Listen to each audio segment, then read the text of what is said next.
খাগড়াছড়ির চেঙ্গি মাইনি নদীর পুনঃখনন কাজ চলছে, যা শেষ হলে সুফল মিলবে কৃষি উৎপাদন আর বন্যা মোকাবেলায়। এ বিষয়ে বিস্তারিত জানাতে খাগড়াছড়ি থেকে সরাসরি যুক্ত হচ্ছেন সহকর্মী নুরুস্তাফা মানিক। মানিক, একটু জানাবেন কতদূর এগোলো নদী খননের কাজ?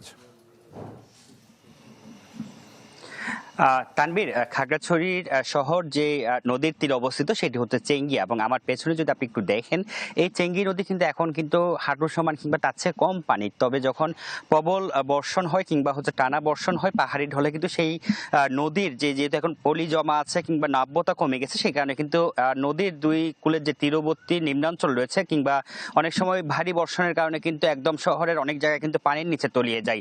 এবং সেই সমস্যা থেকে উত্তরণের জন্য আমরা দেখেছি গেল 2 বছর ধরে এখানে কিন্তু চেঙ্গি মাইনি এবং হচ্ছে বিভিন্ন অন্য যে নদ নদী রয়েছে, সেই নদ নদীতে কিন্তু এখানে খনন কাজ কিন্তু চলছে। এবং এই চেঙ্গি নদীর প্রায় একাধিক পয়েন্টে আমরা দেখেছি যে ভাঙ্গন মোকাবেলার পাশাপাশি, যে ভাঙ্গন মোকাবেলার জন্য ব্লক বসানোর পাশাপাশি হচ্ছে এখানে বালুর যে পলি জমার যে চর জমেছে, সেই সব চর অপসারণের জন্য কিন্তু এখানে কিন্তু পানি উন্নয়ন বোর্ডের পক্ষ থেকে কিন্তু এই যে নদী শাসন কাজ কিংবা হচ্ছে পুনঃখনন কাজ বিভিন্ন জায়গায় কিন্তু